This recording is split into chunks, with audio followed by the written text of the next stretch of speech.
परिचयटा तो मुझे commodore doctor जदुमणि जेना। आज जो गोपीनाथ परिडांकर डॉक्टर गोपीनाथ परिडांकर जो बायोग्राफी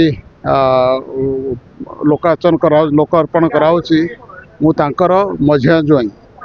मु दिल्ली रे रहे यही फंक्शन ये आसचु जो से भाग दौचु आम सस्त्रीक जो 95 जन्मवार्षिकी उत्सव आज जो पालन होची जो पुस्तक उन्मोचन हम कौन से पुस्तक उन्मोचन होची पुस्तक पुस्तकटी हूँ आत्मजीवनी यार छोट छुआ बेलू गाँव रू से बढ़ी केमती जाकि बड़ सहर में अमेरिका रे पाठ पढ़ी ओडिशा रे उद्यान विभाग को उन्नततर करिसेंती और चाषी मानक पई जो व्यवस्था जो चाषी माने धान छाड़ी अन्य ये पनीपरिया किंबा फल चाष करी तांकर समृद्धि हो पार जीवन पूरा बहुत कुछ देय अच्छी ओडिशा पई तापर सी भी मनीष गोटे है चाष रु पैसा कमेला किंतु गोटे आध्यात्मिकता भी मनीषर दरकार तो से भी डॉक्टर गोपीनाथ परिडा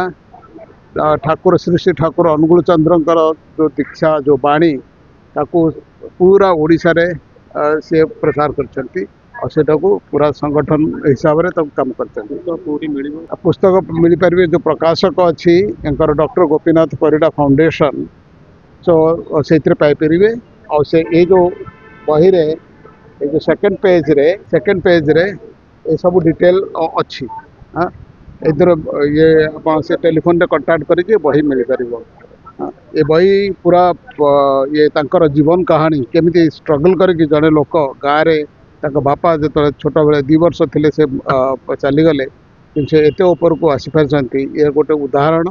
पूरा आम ओडिशावासी गोटे उदाहरण ये होती जड़े उज्जवल उदाहरण ओडिशा पई आम ओडिशा अरे सबकि अच्छी सबू समृद्धशाली चाषी चाष कहतु आपण वाणिज्य खनिज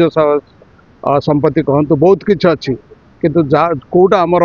कम अच्छी जोटा जो कहती आमर एंटरप्रेन्योरशिप ओडिशा पिला मानकर सेटा कम अच्छी ये होती गोटे ज्वलंत उदाहरण एंटरप्रेन्योरशिप आंको जदि आपण ये एंकर जो लाइफ स्टाइल देखी जदि जड़े पालन करे से निश्चय जीवन में बहुत किसी उन्नत कर सरकार बहुत बहुत किसी भल होता यही आमर ओडिशा रे एवं सरकार एंटरप्रेन्योरशिप स्किल डेवलपमेंट बहुत किसी उद्यम करुछंती यही बहीटी निश्चय से सरकार से